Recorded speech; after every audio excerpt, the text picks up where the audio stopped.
Good morning मित्रों। यह video व्याकरण भाग 2 का है।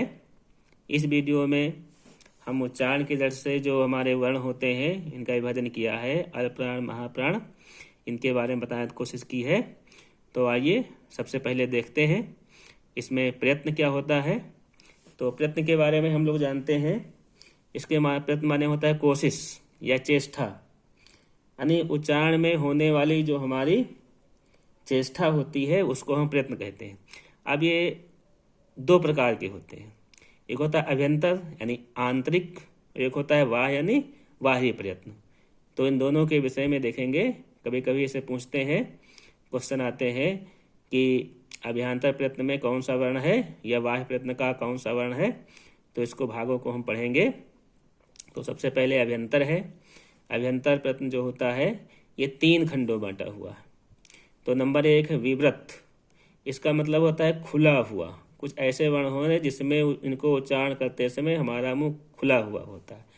दूसरा होता है स्पर्श, यानी ऐसे वर्ण होते हैं जिनको हम बोलते हैं तो हमारा जो मुख होता है वो कहीं ना कहीं उच्चारण करते समय अंगों को छूता है, मुंह के अंगों को कोई ना कोई 2 अंग जरूर होंगे जिनको वह उच्चारण करते समय छुएगा। फिर होता है ईषत् विवृत, यानी थोड़ा सा खुलता है। उच्चारण के समय मुख कम खुलता है, जिह्वा मुख के विभिन्न भागों को थोड़ा थोड़ा छूती है। फिर है ईषत् स्पर्श, ताल या जिह्वा थोड़ी खुली रहती है। तो इसमें वर्ण कौन कौन से हैं? जो विवृत वर्ण है ये आ ई उ ऋ ए आय ओ आओ, यानी जो हमारे स्वर होते हैं वे इसके अंतर्गत आते हैं। उसके बाद में स्पर्श जो अभ्यंतर हुए, स्पर्श जो हमारे इसमें व्यंजन है वो का से लेकर के माँ तक के वर्ण है। ये सभी वर्ण स्पर्श व्यंजन जो होते हैं वो स्पर्श अभ्यंतर में आते हैं। इसके बाद में ईषद विवृत, यानी जो थोड़ा सा मुंह खुलता है, कम खुलता है, उसमें श ख स ह वर्ण, ये हमारे 4 वर्ण आते हैं। उसके बाद में ईषद स्पर्श, यानी ताल या जिह्वा थोड़ी खुली रहती है, इसमें य र ल व ये हमारे वर्ण आते हैं। इस प्रकार से हमारे प्रयत्न से संबंधित जितने वर्ण हैं इनका विभाजन। मित्रों, ये इसी का दूसरा पार्ट है बाह्य प्रयत्न। इस बाह्य प्रयत्न जो है बहुत ही महत्वपूर्ण है। इसमें से प्रश्न व्याकरण से संबंधित बहुत ज़्यादा आते हैं और इसको पढ़ना समझना यदि आपको अच्छा लगे तो हमारे इस वीडियो को लाइक अवश्य करना भाई, सब्सक्राइब अवश्य करना। थैंक यू इसके लिए आपको। अब आते हैं, इसको पढ़ते हैं कि बाह्य प्रयत्न कितने होते हैं, यानी वर्णों को बोलते समय अंत में किए गए प्रयत्न जो बाह्य प्रयत्न कहलाते हैं। इसके 2 भेद हैं। पहला है स्वतंत्री में कंपन के आधार पर, दूसरा है श्वास वायु की मात्रा के आधार पर।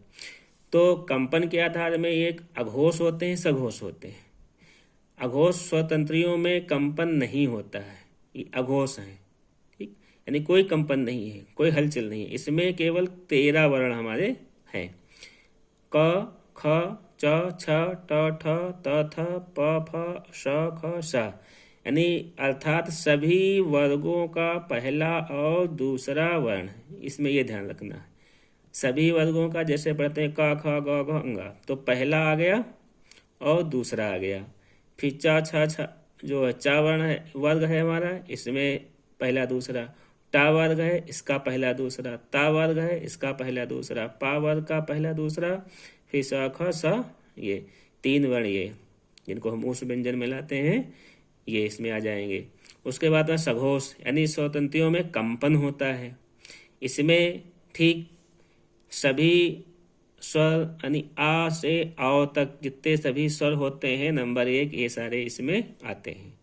ठीक, कुल स्वरों की संख्या 13 है। उसके बाद में प्रत्येक वर्ग के अंतिम 3 वर्ण, यानी 2 तो हमने यहाँ ले लिए। अब हम लिखते हैं, ये लिखते हैं का खा गा घंगा, यानी का खा गा घा और अंगा।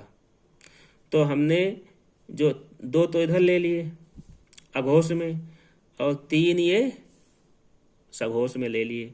इसी प्रकार से प्रत्येक वर्ग का होगा। फिर चा वर्ग आता है, तो जितने आएंगे, फिर टा वर्ग आता है, फिर ता वर्ग आता है, पा वर्ग आता है। तो इस प्रकार से जो 5 वर्ग हैं 25 अक्षरों में से, तो इसमें निकल जाएंगे 10।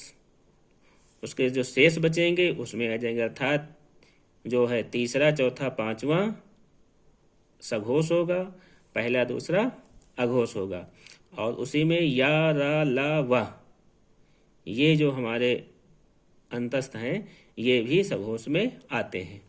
तो ये दोनों जो हैं खंड बहुत इम्पॉर्टेंट हैं आपकी परीक्षा के लिए। किसी न किसी परीक्षा में पूछे जरूर जाते हैं कहीं ना कहीं से, और ये अक्सर इसमें हमसे गलतियां होती हैं। यदि इनको हम ध्यान से पढ़ेंगे तो गलतियां नहीं होंगी। फिर श्वास वायु की मात्रा के आधार पर इसके दो भाग किए गए हैं, एक अल्प प्राण और एक महाप्राण। अल्प प्राण का मतलब है कम मात्रा में श्वास वायु बाहर निकलती है। इसके अंतर्गत देखो का और फिर खा, वो पहुंच गया महाप्राण में।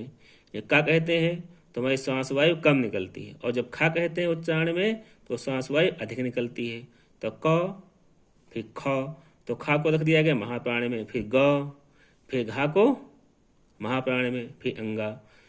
तो इसमें देखते हैं पहला, तीसरा और पांचवा, यानी सभी वर्गों का पहला, तीसरा और पांचवा वर्ण जो हैं वो अल्प प्राण में हैं।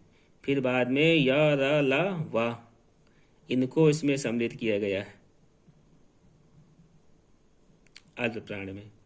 ठीक इसी प्रकार से जो हमारे महाप्राण हैं, तो महाप्राणों में प्रत्येक वर्ग का दूसरा और चौथा वर्ण, जैसा अभी देखा कि ख और घा, यानी क, ख, ग, घ, फिर अंगा, ये वर्ण हमारे पूरे हो रहे हैं। इनका संबंध है ऐसे इनमें से कहीं न कहीं से।